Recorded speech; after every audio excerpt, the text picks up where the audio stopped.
Admission എടുത്തോ? ഏതാ course? Nursing, paramedical, engineering, management? ആരാ ഏജന്റ്? ഏജന്റ് ആണോ നേരിട്ടാണോ? ഈ ഏജന്റിന് എങ്ങനെയാ പരിചയം? ഫോൺ ചെയ്തു, അല്ലെങ്കിൽ ഏജന്റിന്റെ പരസ്യം സോഷ്യൽ മീഡിയയിൽ കണ്ടു? അയ്യോ, എല്ലാം ഓക്കെ ആയി. ഒരു കാര്യം ചോദിച്ചോട്ടെ, ഈ ഏജന്റ് നാളെ ഫോൺ ഓഫ് ചെയ്തിട്ട് പോയാൽ നിങ്ങൾ എന്നാ ചെയ്യും? ഈ ഏജന്റിനെ കോളേജുകാർക്ക് അറിയില്ല എന്ന് പറഞ്ഞാൽ എന്തു ചെയ്യും? ഈ ഏജന്റിനെ ഞങ്ങൾ ഈ കോളേജിലേക്ക് അഡ്മിഷൻ എടുത്തുകൊണ്ട് വരാൻ ഞങ്ങൾ ചുമതലപ്പെടുത്തിയിട്ടില്ല എന്ന് കോളേജ് അധികാരികൾ പറഞ്ഞാൽ നിങ്ങൾ എന്തു ചെയ്യും? ചിന്തിച്ചിട്ടുണ്ടോ? ചിന്തിക്കേണ്ട സമയമായി.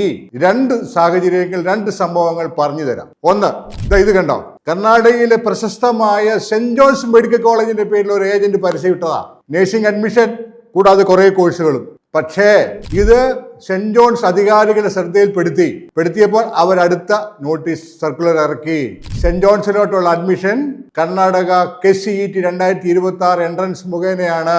KEയുടെ അലോട്ട്മെന്റ് വഴിയാണ് ഞങ്ങൾ ഇവിടെ അഡ്മിഷൻ നടത്തുന്നത്. ഈ കത്തിൽ പറയുന്നതാ. അതുകൊണ്ട് ഞങ്ങൾക്ക് ഏജന്റുമാരുമായിട്ട് യാതൊരു ബന്ധവുമില്ല. അവരുമായിട്ട് ഇടപഴകുന്നവർ സൂക്ഷിക്കണം. എങ്ങനെയുണ്ട്? ഒരുപാട് പേര് പെട്ടുപോയി കാണും. കാരണം എനിക്ക് തന്നെ അറിയാം, എന്നെ തന്നെ സെന്റ് ജോൺസ് അഡ്മിഷൻ കിട്ടുമോ എന്ന് ചോദിച്ചുകൊണ്ട് ഒരു 190 പേര് വിളിച്ചിട്ടുണ്ട്. ഞാൻ അവരോടെല്ലാം പറഞ്ഞിരിക്കുന്നത് KE വഴി എൻട്രൻസ് പരീക്ഷ എഴുതുക.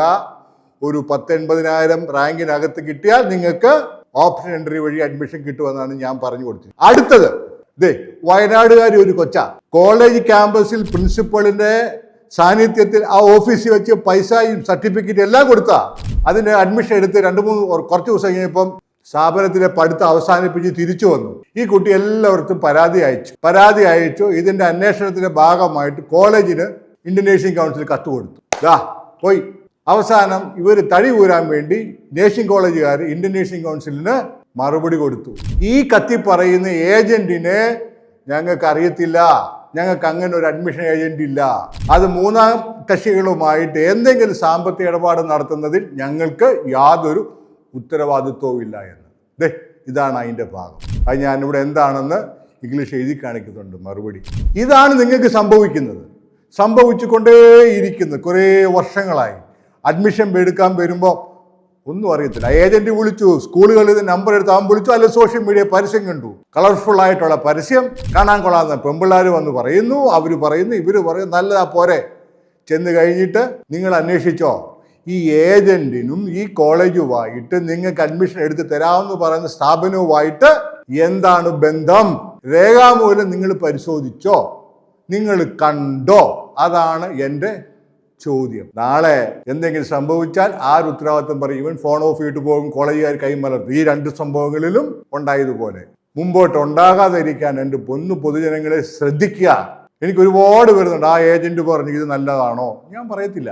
നിങ്ങൾ എന്താണ് ഈ ഏജന്റ് ഫോൺ ഓഫ് ചെയ്തിട്ട് പോയാൽ നിങ്ങൾക്കെടുത്ത അഡ്മിഷനിൽ ആരാണ് ഉത്തരവാദി? നിങ്ങളുടെ പൈസയ്ക്ക് ആര് സമാധാനം പറയും?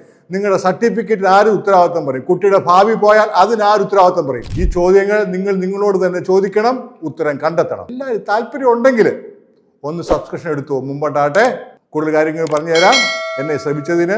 ഈ ഗുരുതരമായ വിഷയം നിങ്ങൾ ഓരോരുത്തരും അയൽ സംസ്ഥാനങ്ങളിൽ അഡ്മിഷൻ എടുക്കാൻ പോകുന്ന ഓരോ രക്ഷിതാക്കളും അവരുടെ മക്കളുടെ ഭാവിയെ കരുതി വീണ്ടും പുനർചിന്തിക്കണം.